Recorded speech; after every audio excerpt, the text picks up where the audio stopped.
Desertification emergency अभी का है, आज ही का टॉपिक है ये। मुझे लगता है कि कल आप इसको न्यूज़पेपर में पढ़ेंगे, ठीक है।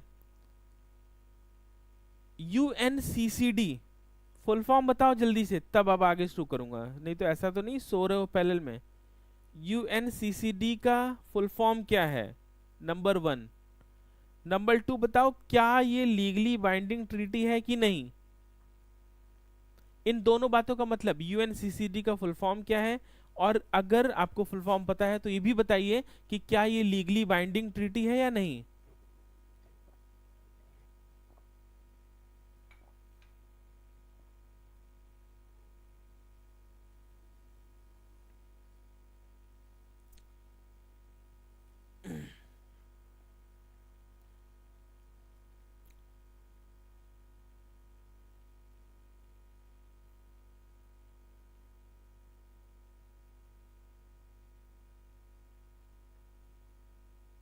कोई बात नहीं पारुल, ढूंढ के कर लेना, ठीक है।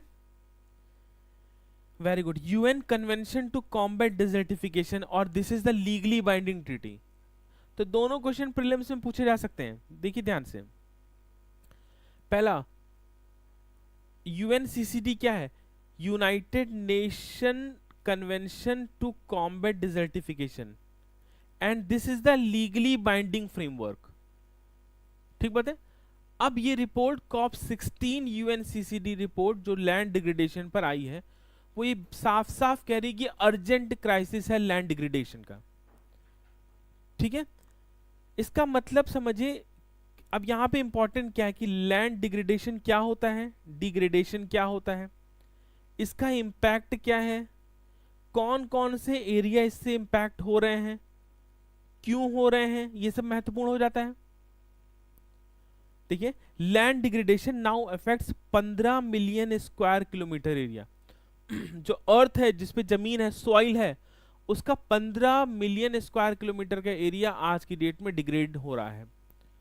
लैंड डिग्रेड होने का सीधा सा मतलब यह है कि भूमि भूमि की तरह एक्ट नहीं कर रही है, या सॉइल सॉइल की तरह परफॉर्म नहीं कर रही है। और ये 15 मिलियन स्क्वायर किलोमीटर का जो एरिया है, ये अंटार्कटिका से बड़ा एरिया है, more than the size of Antarctica. कहाँ है अंटार्कटिका, नॉर्थ में कि साउथ में? जल्दी बताना, इन सब क्वेश्चन में भी लेट मत क्या करो। अंटार्कटिका कहाँ पे है, नॉर्दर्न हेमिस्फीयर या सदर्न हेमिस्फीयर? किसी को पता हो तो एस्ट्रोनॉमिकल लोकेशन भी तुरंत लिखो।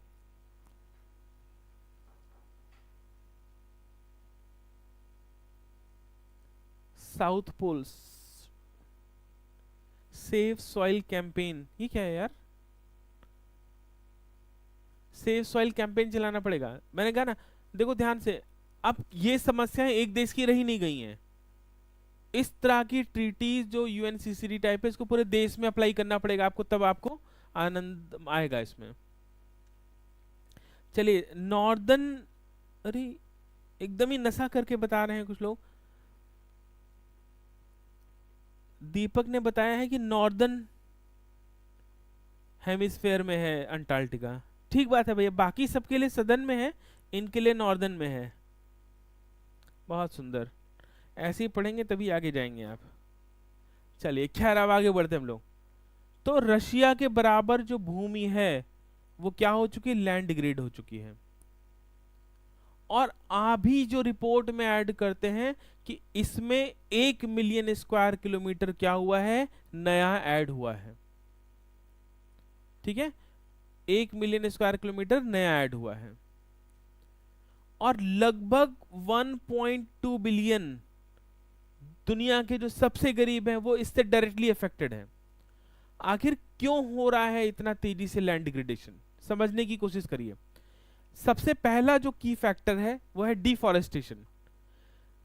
ज्यादातर जंगलों को हमने इसलिए काटा, आप समझिए जंगल क्यों काटे गए, तो इसका जो सबसे बड़ा रीजन है वो अपनी फसलों को या क्रॉप लैंड को बढ़ाने के लिए।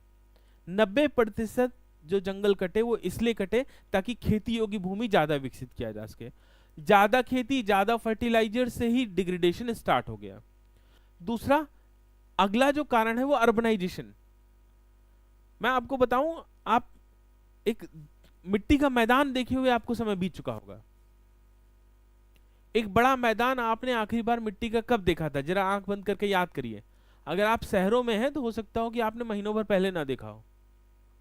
हर जगह कंक्रीट बिल्डिंग, कंक्रीट, छोटी छोटी गलियां, उस पर भी इंटरलॉकिंग टाइल लगा दिया, मिट्टी जैसी कोई चीज रही नहीं गई है। तो अर्बनाइजेशन भी बड़ा कारण है। और तीसरा कारण क्या है? अनसस्टेनेबल फार्मिंग प्रैक्टिस, खेती की जो व्यवस्थाएं हैं वो भी उचित नहीं है। तो ये सारे कारण किसके हैं? लैंड डिग्रेडेशन के। एक सेपरेट वीडियो है लैंड डिग्रेडेशन पर, उसका हम आपको डिस्क्रिप्शन में लिंक देंगे, उसे पढ़िएगा ध्यान से। हर चीज को तो करंट अफेयर की क्लास में डिस्कस नहीं किया जा सकता, की फैक्टर्स हम डिस्कस कर रहे हैं। आगे बढ़ते हैं, देखिए। Deforestation close to 90% attributed to cropland expansion, मैंने बताया अभी, क्लियर। सॉइल इरोजन, पॉल्यूशन ना, ज्यादा फर्टिलाइजर का यूज करना, यही सब मेन रीजन है डिग्रेडेशन के। और जमीन या सॉइल अपनी परफॉर्मेंस अब नहीं कर पा रही है, और ये लगातार बढ़ता जा रहा है। कल वार्निंग दिया यूएनसीसीडी ने कि ये सिग्निफिकेंट थ्रेट है ह्यूमैनिटी के लिए, यानी आने वाले समय में पूरी ह्यूमैनिटी को इसका परिणाम भोगना पड़ेगा। ठीक है। अब एक बात आप समझिए जो एग्जामिनेशन पॉइंट ऑफ व्यू से आपके इंपॉर्टेंट है। एक शब्द होता है बच्चों कार्बन सिंक। अगर आप मुझे बता सकते हैं तो जल्दी से बताएं, कार्बन सिंक किसे कहते हैं?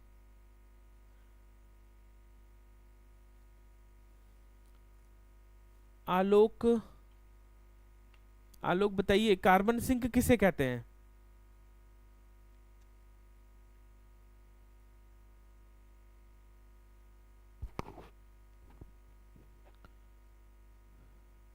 बहुत बढ़िया, वेरी गुड। ऐसे चीजों को कार्बन सिंक कहते हैं जो एटमॉस्फेयर के कार्बन को एब्जॉर्ब कर सकते हैं। तो पृथ्वी की सतह पर, अर्थ की सरफेस पर पाए जाने वाली बहुत सारी चीजें कार्बन सिंक है। जैसे एक तालाब भी कार्बन सिंक का काम करता है, एक लेक भी कार्बन सिंक का काम करती है, जंगल भी कार्बन सिंक का काम करते हैं। और आपको जानकर ये आश्चर्य होगा कि सबसे ज्यादा अर्थ पर, अर्थ सरफेस पर जो कार्बन सिंक का सबसे अच्छा काम करती है वो सॉइल करती है।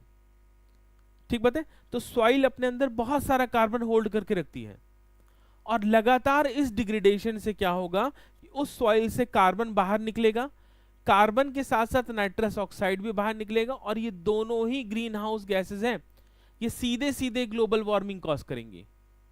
क्लियर हो गया? तो जो वर्ल्ड का लार्जेस्ट, अर्थ सरफेस का लार्जेस्ट कार्बन सिंक है वो हम डिस्टर्ब कर रहे हैं।